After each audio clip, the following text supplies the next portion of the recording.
സഹൃദയരെ, ഇന്നിവിടെ ഞാൻ ഇടുന്ന വീഡിയോ പ്രഷർ എന്നും BP എന്നും പറയുന്ന രോഗമാണ്. എന്നാൽ നമ്മളെ വൈദ്യശാസ്ത്രം പറയണ വാതപിത്തക്ഷയം എന്നാണ് പറയണ. പിന്നെ കാലിലൊക്കെ ഞരമ്പ് വീണ്, കയ്യിൽ ഞരമ്പ് വീക്കം, ഇങ്ങനെയുള്ള രോഗങ്ങളാണ് പ്രഷർ അല്ലെങ്കിൽ BP. എന്നാൽ നമ്മളെപ്പോലെ പാരമ്പര്യ വൈദ്യന്മാർ പഠിച്ചിട്ട് പറയണെന്ന് പറയണ വാതപിത്തക്ഷയം, അതായത് 3 നാഡിക്കും ബലം കുറഞ്ഞു പോയി. അതുകൊണ്ട് ഇതിനെ വാതപിത്തക്ഷയം എന്ന് പറയും. ഇതിലുണ്ടാവുന്ന രോഗലക്ഷണങ്ങൾ വായിൽ നിന്ന് ഉമിനീരെപ്പോഴും ഊറിക്കൊണ്ടിരിക്കും. രാത്രി ഉറങ്ങുമ്പോഴത്തേക്ക് കോളുവ പായും ഈ വായുടെ സൈഡിൽ കൂടി. കൈകാല് കഴയ്ക്കും, പിന്നെ തളർച്ച ഉണ്ടാവും, തലചുറ്റുണ്ടാവും, കണ്ണ് മശക്കം ഉണ്ടാവും. ഇത് രോഗലക്ഷണമാണ്.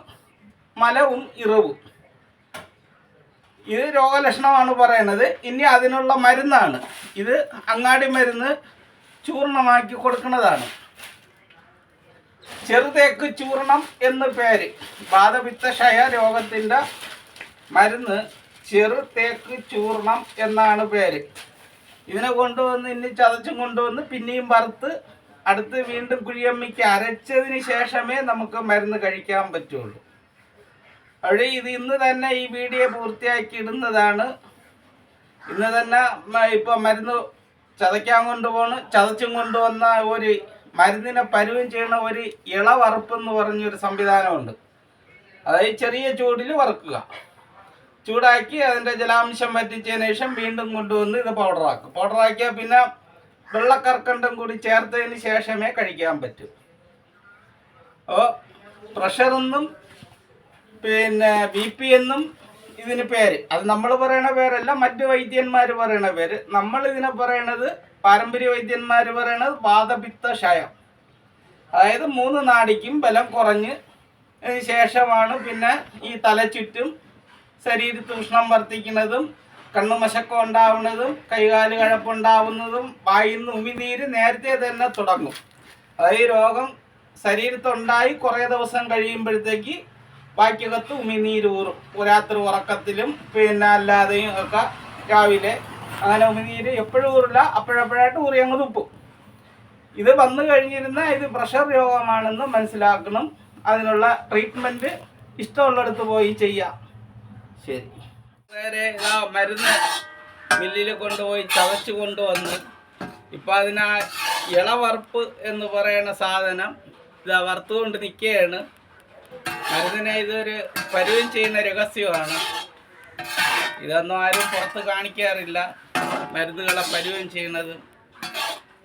ഞാൻ പിന്നെ എല്ലാം ഓപ്പണായി ചെയ്യുന്നു. ഇത് പ്രഷറിൻ്റെ രോഗി വന്നതുകൊണ്ടാണ് ഇതിപ്പോൾ ചെയ്യാൻ സാധിച്ചത്, അല്ലെങ്കിൽ ചെയ്യാൻ പറ്റില്ല. മരുന്നുകളെ ചുമ്മാ ചെയ്ത് വയ്ക്കില്ല. ആരെങ്കിലും വന്നാൽ തന്നെ, രോഗികൾ വന്നാൽ തന്നെ മരുന്നുകൾ ചെയ്തെടുത്തുകൊണ്ട് ചെയ്ത് അപ്പടി തന്നെ കൊടുക്കുകയും ചെയ്യും. സഹൃദയരെ, ഇവിടെ ഈ BP, ഷുഗർ അല്ലെങ്കിൽ വാതപിത്തക്ഷയം ഇത് എങ്ങനെ ഉണ്ടാവുന്നുള്ള രോഗലക്ഷണത്തെയാണ് ഇവിടെ പറയുന്നത്. വാതപിത്തക്ഷയം അതിൻ കുറിയേ കേള്. കുറി എന്ന് പറഞ്ഞാൽ അതിൻ്റെ രോഗലക്ഷണങ്ങൾ. കേള്, വായ് നീരൂറും, പൊരുത്തുളയിന്ത്, അതായത് ശരീരത്തിൻ്റെ ജോയിൻറ്റുകളിൽ ചെറിയൊരു ഉളയിവ് പോലത്തെ വേദന കാണും. കടുക്കും, അത് രോഗമെങ്കും, ശരീരം മൊത്തം ആ രോഗം ബാധിക്കും.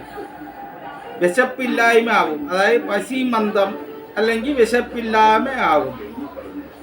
കുരൽ അടയ്ക്കും. കുരലടയ്ക്കും എന്ന് പറഞ്ഞാൽ നമുക്ക് ചില സമയങ്ങളിലെല്ലാം കുരലിൽ ശബ്ദം കുറഞ്ഞതുപോലെ തോന്നും. നെഞ്ചുണങ്ങും. ഇവിടെ ശരീരത്തിൻ്റെ ഈ ഭാഗത്തൊരു ഉണക്ക് വരും. ബുദ്ധിമന്ദം, അതായത് നമുക്ക് ഒരുപാട് ബുദ്ധി വരുന്ന നമുക്ക് കുറച്ച് മന്ദം പോലെ തോന്നും. മുതിർന്നു വരും, ചിന്തയെല്ലാം ഭയം. നമുക്ക് ആദ്യമേ ഉള്ള ഒരു ധൈര്യം കാണില്ല, ഒരു ചെറിയ ഭയം മനസ്സിൽ തോന്നും. ചിന്തിക്കുമ്പോഴേ ഭയം തോന്നും.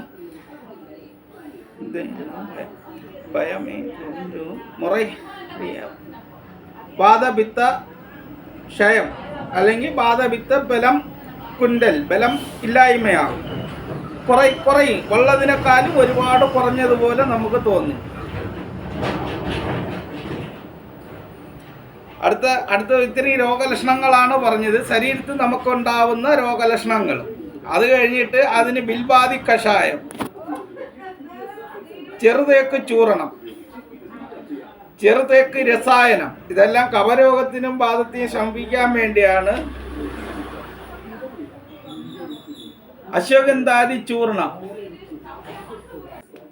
അശ്വഗന്ധാദി എണ്ണ തലയ്ക്ക്. ഇതോടെ ആ രോഗലക്ഷണത്തിനുള്ള മരുന്നുകൾ തീരെയാണ്.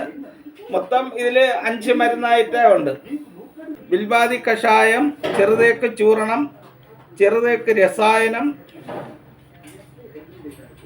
അശ്വഗന്ധാദി എണ്ണ, താമരപ്പൂ ലേഖ്യം. ഇതോടുകൂടി വാതപിത്തക്ഷയം അല്ലെങ്കിൽ പ്രഷർ അല്ലെങ്കിൽ BP ഇതിനുള്ള മരുന്ന് തീരും. വെള്ളക്കർക്കണ്ടാണ്. വെള്ളക്കർക്കണ്ടിനെ പൊടിച്ച് ചൂർണമാക്കി വെച്ചിരിക്കുകയാണ്. ഇനി ഇതിൽ കൂടി ആ മരുന്നിനെ അരിച്ചിടുകയാണ്.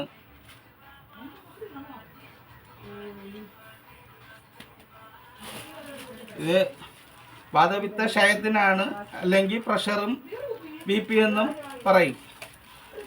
നമ്മളെ വൈദ്യശാസ്ത്രത്തിനകത്ത് പറയണ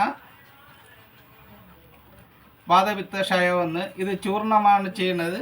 ഇതെല്ലാം മിക്സ് ചെയ്തതിന് ശേഷം ഇതിനെ 1 സ്പൂൺ വീതം രാവിലെയും വൈകിട്ടും കഴിക്കാം. പ്രഷർ രോഗം കുറഞ്ഞു തുടങ്ങും, അല്ലെങ്കിൽ വാതപിത്തക്ഷയം കുറഞ്ഞു തുടങ്ങും. ഈ മരുന്ന് തീരുമ്പോഴത്തേക്ക് ഈ വാതപിത്തക്ഷയം കംപ്ലീറ്റ് ആയിട്ട് മാറും.